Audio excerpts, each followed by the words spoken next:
Hello, this is Michael Devlin with the Michael Devlin Group and Success Realty with a quick Santa Clara County real estate report for what happened in February of 2020. First of all, let's look at sales, and this is for Santa Clara County. We're looking at single families, condominiums, and townhomes, and you can see that the sales of single family homes are actually down. This is year over year, February 2019 to February 2020 by 8%. But notice that condominium and townhouse sales, because they're more affordable, have actually increased year over year. If we look at annual sales, so we're looking now at January and February combined, it's still pretty much the same. Single family homes are down about 5%. Condominiums and townhome sales are up year to date, year over year.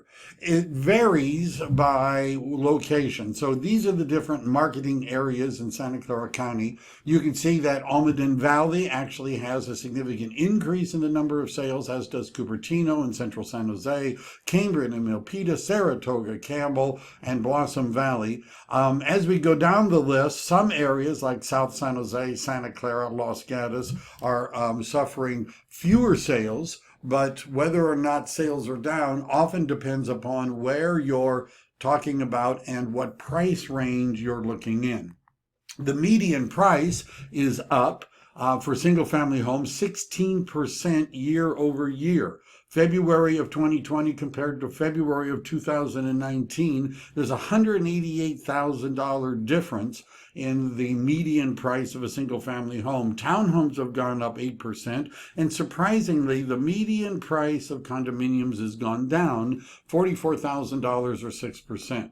If we look at what percentage of the list price did the seller get when they sold their house, you can see people are getting on average 100% or more of what they were asking for. Now, this can be a little misleading because somebody might have put their home on the market and reduced the price, and then it sells, and if it sells at the reduced price, it would show up as 100%, even though they started with a much higher number. The other thing to keep in mind is that these are averages, and if you look at a breakdown in given markets, you will see that some people are getting 10 or 15% more than what the list price was. Other people are getting 10 to 15% less. Your mileage may vary, is what I'm saying. The price per square foot ratio, in other words, this is how many dollars you're getting depending on the square feet, gone up 7% for single family, down for condominiums, and up for townhomes. But you can see the single family home in 2020 February on average sold for $836 a square foot. Months of inventory. What this metric looks at is if we stopped putting homes on the market, if we just looked at what the current inventory was and the number of sales we've had in the past 30 days, how long would it take us to sell all the homes that are on the market? Now, for townhomes, it's less than 1 month.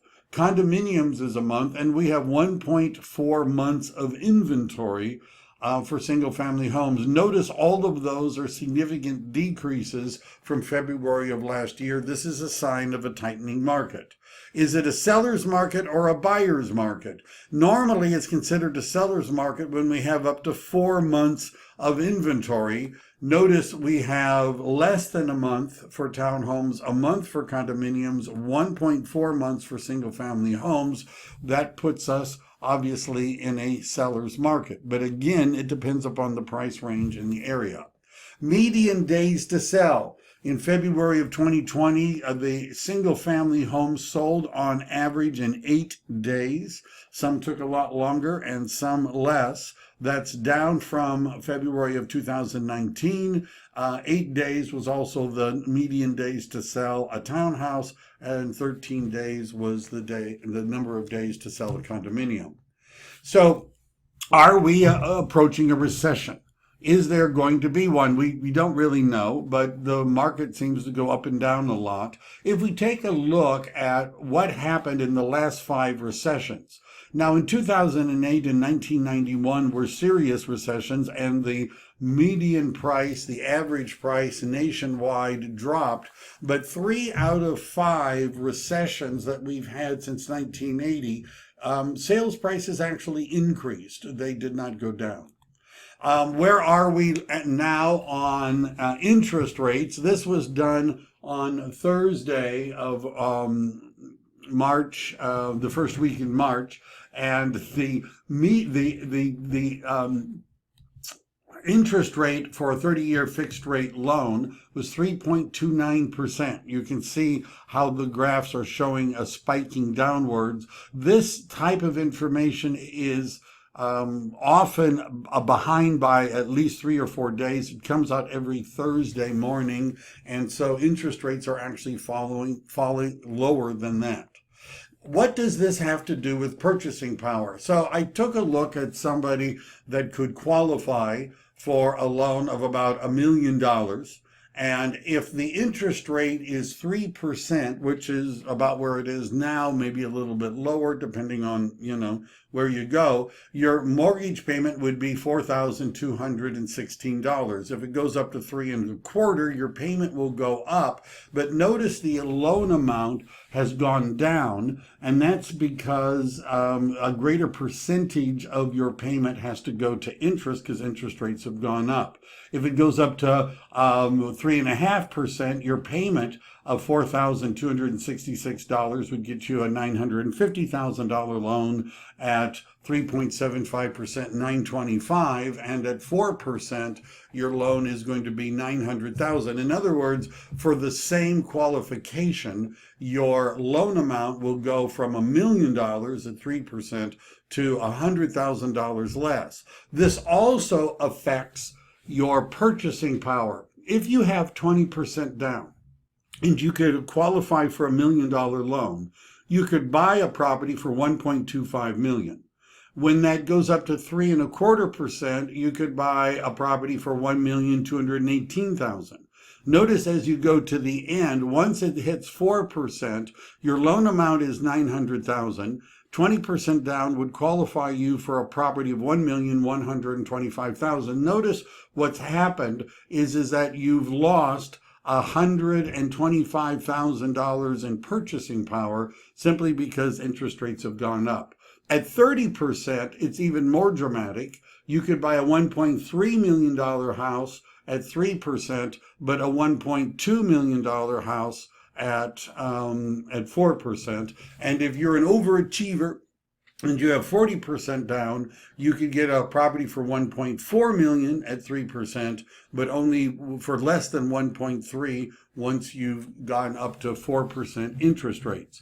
So now, by the way, now is a good time to buy a house. It's also a good time to refinance. If you're thinking about refinancing, reach out to me. I know several different lenders I could refer you to that are going to be very competitive. I would give you several of them and you could shop. I know some people that have some really good interest rates. Is the coronavirus going to have an effect on the real estate market? Probably. Right now, it may make some people put their sales on hold because they're uncertain. But on the plus side, mortgage interest rates are at the lowest levels in history. And generally that spurs people into buying homes. If you're buying properties for like an Airbnb or something like that, there's a lot of cancellations right now because people aren't traveling as much, they're not vacationing as much, they don't want to stay in other people's homes as much.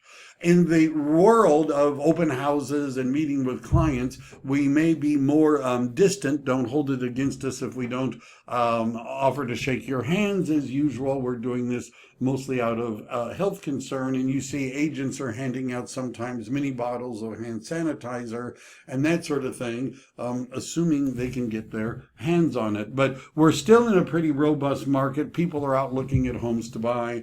There are more listings coming on the market. Now is a good time to buy a house.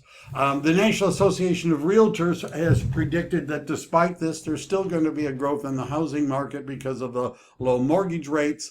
That's going to have a positive impact on buying what is available, which isn't that much. The full impact, of course, is not known. However, working with an informed and educated real estate professional can make all the difference in the world. And speaking of that, that's my picture. I've been in real estate for a really long time. We do residential and commercial real estate. If you're interested in finding out what your home might sell for in today's changing market, or if you're interested in finding ways to save money when you're buying a home in a market like we're in today, give me